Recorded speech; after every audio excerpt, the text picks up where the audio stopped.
playbook, you guys. We are back for our first episode of our spring semester.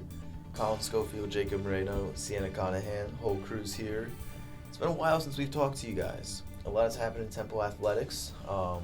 Basketball's in full swing with conference play, men's and women's.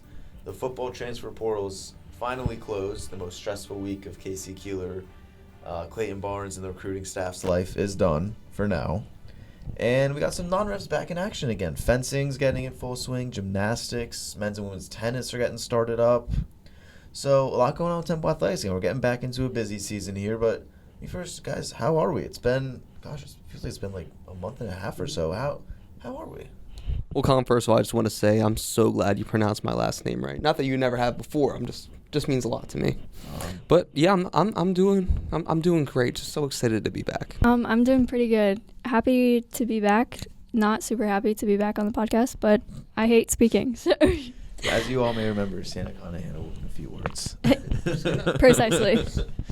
But let's dive into. You guys aren't here to listen to us talk about our winter breaks. Not very exciting stuff. But you're here to listen to us talk about Temple sports. And we're going to start with men's basketball. And again, it's been a while. We're not going to run through every game that happened since we last recorded, partially because I don't remember the last time we actually recorded. But just a quick synopsis from kind of the last time we talked to you guys. This team was on a 7-game win streak. They won 7 straight games, their longest win streak since the 2014-2015 season. But granted, those wins were not against great teams. They beat a D2 team. Their best win was a Davidson team that's probably going to finish around 5th or 6th in the A10. They beat arguably the 3 worst teams in the conference to start conference play. And then they played Memphis on Wednesday last week and lost 55-53. And then played Florida Atlantic, who currently leads the American, and lost 79-73. They're on now 2-game skid. They play tomorrow night, so maybe when you're listening, this maybe right before you listen, they'll be playing Rice. But Sienna, Jacob, they're on that 7-game win streak. What has not happened in these last 2 games that has kind of led to? I mean, they're 2 good teams. They're probably the 2 best teams in the American. They lost to, and they lost close. But what has not happened from these last 2 games? They haven't protected the ball. I really do think it comes down to that. Against Memphis, they turned the ball over 14 times, which was a season high. And then against FAU, they turned the ball over 15 times. So I really do think it's just they weren't protecting the ball. I know Jordan Mason only had 1 assist in last game and then 3 in the previous game. So when your main facilitator is kind of not really doing his job, at least not to the level he has been all season, that's really hurting them. And honestly, I think they could have picked up wins if they would have cleaned up the ball. They were both close games, and they had 14 and 15 turnovers. So that was the biggest thing for me. And it's something they've done well all year. I feel we've harped on it, but they were one of the best teams nationally not turning the ball over. And the last 2 games just feels like that's kind of gone. And Memphis's defense, that's an athletic defense, that's a fast defense, but turning the ball over 29 times in the last 2 games, that just feels super uncharacteristic. Yeah, at one point for a while, they were leading the country in assist-to-turnover ratio. And now they're, recorded 29 turnovers in the last 2 days. Jacob? I think with the Florida Atlanta game specifically, they threw so many different things at Jordan Mason. They were switching a lot towards the end of the game. They were trapping him off ball screens. And for the first time in one of the few times this season, Jordan kind of looked uncomfortable and uncharacteristically kind of started forcing shots. And I think this kind of leads into the problem that has kind of been building up because of things we'll talk about later on. But this is kind of where the guard depth is struggling a little bit. Obviously, you have Messiah Gilliard, Cam Wallace thrusted into larger roles, and we're kind of seeing some growing pains. And the team's inability to kind of have a secondary ball handler kind of relieves some pressure from Jordan Mason because Darian Ford, great scorer, sometimes struggles with as a decision maker. Aiden Tobiason, sophomore highs and lows. You're going to get good games from him. He did play well against Florida Atlantic, efficient 23 points, but kind of a thing with him where he kind of struggles to know when to be aggressive and when to not be. So I think kind of the ball handling and the depth that comes with that have been the biggest things that have negatively stand out in those last 2 games. Yeah, and before we get to that kind of guard depth that you hinted at, I do want to touch on Jordan Mason because in that win streak, you weren't really able to talk to you guys at all during that win streak, but he was probably arguably their best player in that win streak. Absolutely.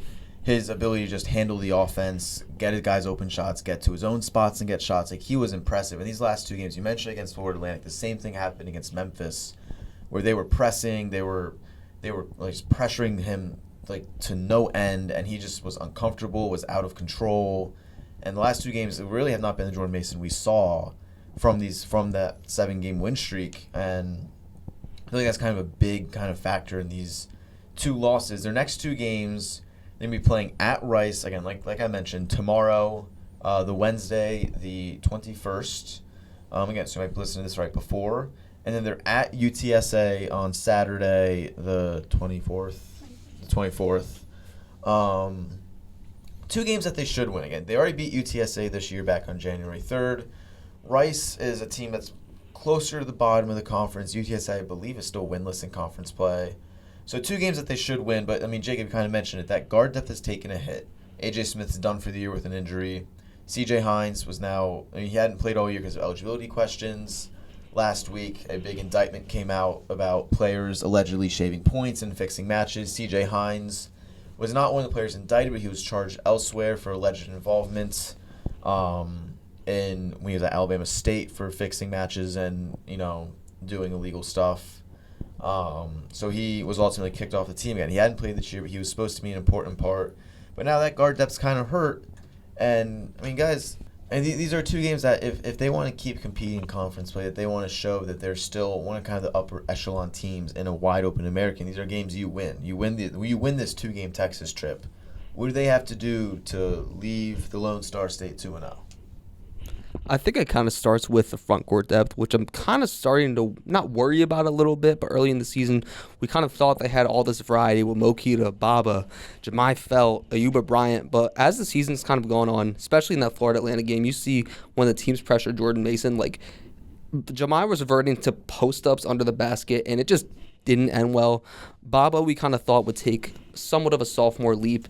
It's kind of been in doses, especially playmaking from the post, but, like, just inconsistent. Like, he had 0 points, 4 fouls. Just like he hasn't taken the leap, and I think they just need more from their front court at the end of the day. Sienna, anything to add? What was the question? Sorry. My fault. How do they win? Since you weren't listening to me, how does Temple win these next 2 games that they should win against Rice and UTSA? I think it's either got to be Jordan Mason kind of like comes back to form, or literally everybody else picks up the weight for him if he still like isn't able to do that. But I think it would need everybody in order to I guess offset Jordan's not playing as well. Agreed. They definitely need some more depth to step up. Again, they play Rice and UTSA, and they also play 2 more games before we'll talk to you guys again. And before we move on, just a really quick remembrance to the life of Bill Courtney, who meant so much to college basketball and so much to Adam Fisher, so much to Temple. He had a great career in college basketball. So rest in peace to Bill Courtney. Moving over to the women's basketball team, not a team that was supposed to be pretty good this year, guys. And they are sliding. They're skidding. It is not a best look. They're 1-4 in conference play right now, and on a 3-game losing streak, including looped into that kind of stretch was a loss to Tulane. On January 13th. They lost 71-58, and it was a game where I think a lot of frustration Diners had finally boiled over. And in the last 22 seconds of that game or something, they allowed 2 offensive rebounds off missed free throws from Tulane. Keep on, they were only down by 10 points or so. It was 8 or 10 points, so it's still winnable. 2 offensive rebounds off missed free throws allowed. And then a 5-second violation on inbounds for Temple that gives Tulane the ball back, and then Julissa Molina misses 2 free throws of her own. All of that culminates in the post-game press conference to Diane Richardson, I think, really airing out her frustrations. And we're going to play a clip for you guys from after that game of really kind of, I think, summing up how the start of conference play has been and kind of some frustrations that have been boiling up. It seems like for the last couple weeks here for Diane Richardson and the Owls. So give it a listen. That was a piss-poor performance. It was terrible, and not Temple basketball at all. It's got to be fixed. All right, so I mean, you guys heard it there. She's not pleased with how her team's been playing. After that press conference, they had to go to East Carolina, one of the top teams in the American, and fell 81-65. Really kind of fell apart in the fourth quarter. And as we're recording this, they're preparing to host South Florida, another top team in the American, the preseason favorites. Guys, what is happening here? What is not working? What's going on with this team? I just think we're at the point where I don't know if we can give the team the benefit of the doubt anymore. Like, this just might be who they are. And, heading into conference play, you could have pointed to Tristan Taylor missing 4 games and how that kind of added more stress to the offense, how that catapulted Drew into the lineup a lot. But, at a certain point, the bench production, the offensive dry spells, the turnovers, and Diane pointed it out, as you guys heard quite emphatically, just a lack of accountability and intensity. And I know she's echoed similar sentiments to me in my interview with her. And all that is culminating to what you're seeing right now. And it's going to sound simple and very cliche, but it truly just starts with having that acquired intensity and playing all 4 quarters, because we've seldom seen this team do this.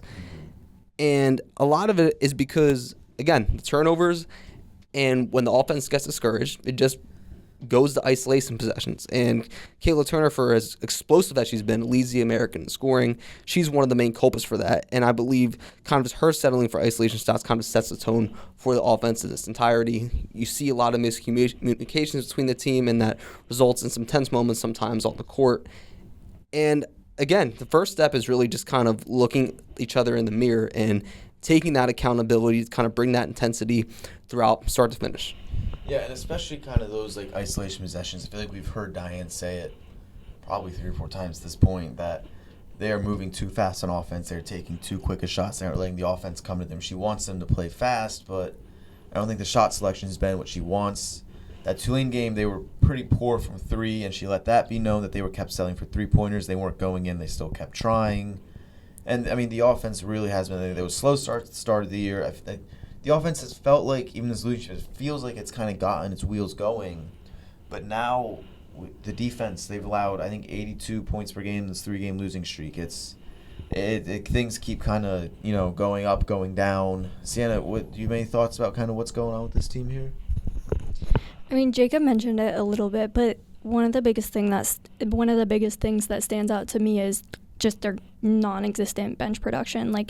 I think they had 5 bench points or something like that in the last game, something around there. So that's just you can't really win when you have only 5 points coming off the bench. That's one thing that I've really taken notice of. Someone has to be able to score off the bench. Yeah, and that's kind of been a theme all year. Tristan Taylor missed 4 games, which kind of pushed Drew Alexander, who had been the most productive bench player, into the starting lineup. Simultaneously, as Tristan Taylor came back, Savannah Curry went down with an injury for 4 more games. She was only back in their most recent game, so Drew was still in the starting lineup. And even then, Savannah came off the bench for that first game. Who knows if that's kind of going to be a thing going forward. But I mean, we've talked about it. They have not gotten, I think, what they imagined out of Brianna Meade. I don't think they've gotten what they've imagined out of Killian Sedano. I think they thought they were going to get some pretty good reserve minutes from Anastasia Bolanova, who we've since learned has been out. She hasn't played all year. She tore her ACL before the season. So I just think there's really nobody to go to off that bench. And last year, that was Kayla Turner, who was 6th player. There was Anissa Rivera, who brought that toughness and that rebounding and that just dog mentality that team had last year. That's not even close to apparent this year.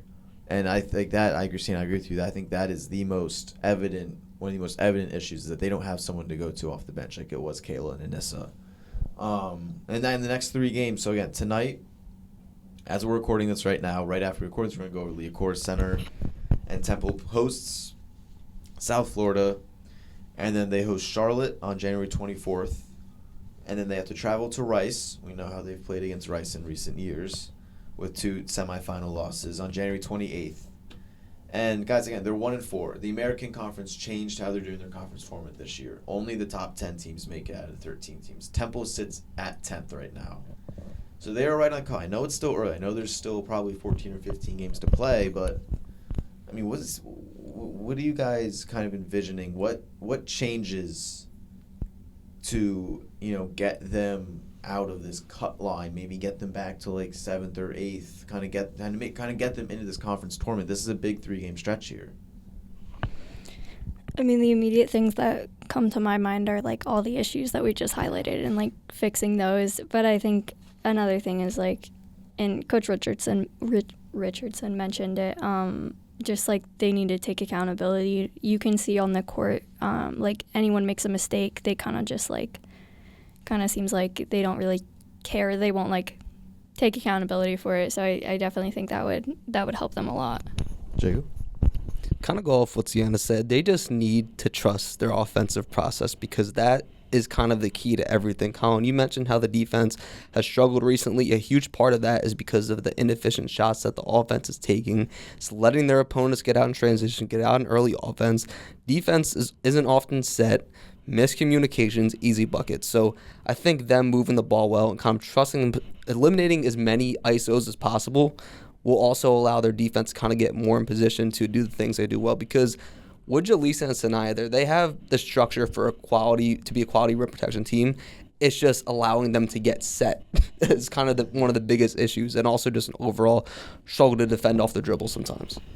Yeah, this is a team, again, this team we thought was going to be a top 4 team in the American. I think a lot of people, I think us included, thought they could win the American.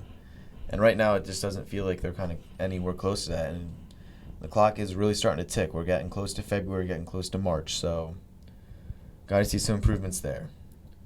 Now let's jump over to football. Feels like we never stop talking about football. Sienna, I know you're a huge fan over there.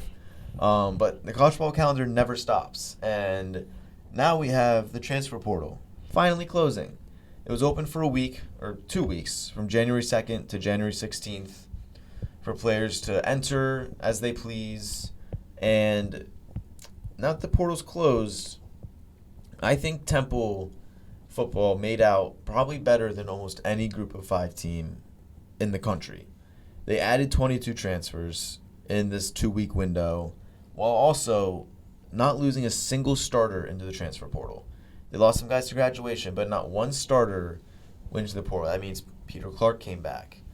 4 of the 5 offensive linemen came back. Diego Barajas graduated, but Grayson Maines, Jackson Pruitt, Eric King, and Jacoby Hills all came back. Colin Chase and JoJo Bermudez are back. They return a lot of, especially offensive talents, and they needed to kind of re-up on the defense. They lost a lot of guys to graduation on defense, and they added quite a bit of defensive linemen through the portal. Added a few defensive backs as well. To me, the cornerback room is still a little bit light, but maybe they'll move some guys from safety over. Added some linebackers. Added 2 quarterbacks, because as you know, they graduated Evan Simon and Giovanni McCoy. So they added 2 quarterbacks who don't really have a lot of starting experience. They added Johnny Shepard from Washington State. He has 2 years eligibility left. He spent time at Rutgers, didn't really play. Went to Washington State, also didn't play. And they added Jackson Smolik, a quarterback from Penn State who was thrown in the depth chart behind Drew Aller and Ethan Grunkmeyer this past year with the Nittany Lions. Ended up going up to second once Drew Aller suffered his injury. Saw like some substitution playing time here and there. But 2 quarterbacks who they're high on, but both don't really have a ton of game experience like Giovanni McCoy and Evan Simon had last year. But regardless, 2 guys that they think can really play and can compete in the American Conference. Guys, just kind of looking at this at face value, looking at the guys they brought in. Give me a guy that, to you, is a really intriguing addition, and then also a guy I wouldn't say surprised they retained, but like an important retention. I'll start with retention. I think the most important one is Peter Clark. Like, I feel like that's pretty easily explainable. Like, he was by far their best player this year. He improved a bunch, like, was just like huge for Temple. Like, them getting him back is it's great for Temple. And then for transfer addition, wide receiver Jace Freeman. He's a redshirt senior coming from Stony Brook. He did, pretty good last year. Had 3 games of more than 100 receiving yards. Had season high 2 touchdowns. in one of his games. Just, I think, a really good addition to the wide receiver room. Yeah, and Jace Freeman's a guy that, Casey Keeler and Clayton Barnes talked today to media as we're recording this on Tuesday the 20th. They talked to media. And, they lost Kajai Holland in graduation, who was that big-bodied receiver, that X receiver who can go up, possession catch, big first down guy. And Jace Freeman kind of fits that mold. He's 6'4", big receiver, can really go out there, make some impressive catches. He's kind of that guy they envisioning filling that Kajai Holland role alongside, again, the guys they retained, JoJo Bermudez and Colin Chase. Jacob? Well, yeah, I think to start, you kind of just said it. I think JoJo Bermudez is the biggest guy, one of the biggest guys. I think Peter is probably the biggest, but retaining JoJo was so huge, especially because of the quarterback uncertainty. You want to have reliable weapons to kind of acclimate your quarterback to things. And I'm going to keep it there. I think one of the most intriguing ads, as you also touched on, Jackson Smolik, kind of a low sample size of games. But, if Penn State thought you were good enough to be on their football team, then you definitely have some potential to you. And I think it'll be a really intriguing development overall to see how he navigates his season at Temple. But overall, it's not. I don't want this to sound too PR-ish, but I feel like it's just a great testament to Clayton Barnes and Casey Keeler, being able to retain so many starting guys, most notably again Peter Clark, but also adding 22 guys. This team has a really exciting outlook next season, and I think bowl eligibility could once again very much be on the table. Yeah, you said again that Casey talked about, I think, from his opening press conference when he was hired in December of 2024. He wanted to retain guys, and the retentions. I think they expect to retain some guys, but to retain all this talent in this kind of era where guys jump up to P4 level is nothing short of of incredible, and a testament to the recruiting staff, a testament to Clayton Barnes, a testament to the culture Casey Keeler is building. And that'll leave me, and I'll throw out names as well. For me, I think the most impactful retention is Jacoby Hills at left tackle, and he's a true freshman. No, a redshirt freshman who was not projected to be the starter, started week 1 against UMass, and then Clayton Barnes said in the press conference that he was getting texts from writers that Power 4 teams were putting Jacoby Hills on their radar then, after the UMass game. So to still hold on to a guy like that who only got better throughout the year, you nailed down a left tackle now, along with the rest of the offensive linemen who came back. And offensive line, that is so important, especially to the offense Tyler Walker runs. To have that left tackle spot nailed down, I think is just so huge, and a testament to them being able to hold on to a guy like Jacoby Hills, who clearly has talent that impresses, some Power 4 schools. And then in addition for me, I think I'm going to go with, it's Jamir Diaz from Sam Houston State. One of the biggest spots they lost in talent in is edge rushers. Cameron Stewart graduated, Tyrese Whitaker, probably their biggest transfer portal loss. So they need some edge guys. They brought in Jamir Diaz, who only played in 4 games, but really flashed in those 4 games. The coaching staff is really, really high on this guy coming off the edge. So they need defensive line. They added up on the defensive line. So one other thing to note, Tyler Douglas, third string back from last year, is now a wide receiver. So they moved him over to wide receiver for this upcoming year. The vision was a slot guy.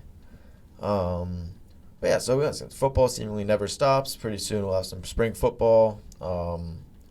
Sienna, try not to look too happy, Sienna. And let's just jump into some non-revs. They're just kind of starting to get going here. Fencing, the fencing team's 10-6 overall. They went 3-4 at the Philly Invitational this past weekend against a team that's perennially very, very solid. Usually ranked in the top 15, top 20. 10-6 so far. Again, they've played some tough competition. And that team will be at the Penn State Invitational on January 25th. And then gymnastics also getting started. They're 3-3. They beat Long Island in their first EAGL competition. That's their conference, the East Atlantic Gymnastics League. We have a kind of a preview type story coming out from our freelancer Austin Boyne. You guys have read Austin's stuff for a while now. He has a good preview coming out, kind of about how this team's expected to fare for this year. He has a pretty good preview coming out, kind of how the team prepared for this year, kind of the start of the year. They went down to Gainesville, Florida, for 3 meets against Florida, North Carolina, and West Virginia. 3 pretty good teams, and they went 1-2. But again, it was kind of the experience that mattered. So Austin really kind of touched on gymnastics. Be on the lookout for that story. It should be out later this week. And then the gymnastics team is competing against George Washington, Penn, and Texas Women's University on Friday. And then women's tennis has also gotten its start. Second year under head coach Jeff Brandis. Yeah, be on the lookout for men's. I think men's tennis is starting. I think this weekend. And then women's tennis got started. Be on the lookout for some tennis previews. One from Charles, maybe one from your own right here. But all right, it's gonna be boozy, guys. This is kind of nuts. I didn't think you were gonna address it. I thought you were just gonna accept it and move on. The women's tennis team is off to a 0-2 start. They lost 4-0 to VCU and 7-0 to Northwestern. So, but yeah, that season's young for them. Some exciting pieces there. Had second year head coach Jeff Brandis, second year on their own courts now. So, lots of exciting stuff around Temple Athletics, especially as we kind of get into spring. We'll get into some lacrosse talk coming up soon, more tennis talk. Fencing is always exciting, and of course, there's always lots of basketball to go over. But that's about all the Temple Athletics we had for you guys today. We'll have plenty of coverage coming throughout the rest of the winter and the spring, and you can catch all of our live. Oh no, we need to do socials first. It's been so long, I forgot about it. Jacob, where can you find all of our coverage on social media? On Instagram, you can find us at ttn.sports, and on X/Twitter, whatever you want to call it, it's ttn_sports. And all of our coverage and more can be seen at temple-news.com. Guys, that's temple-news.com. .com. Thank you guys for listening.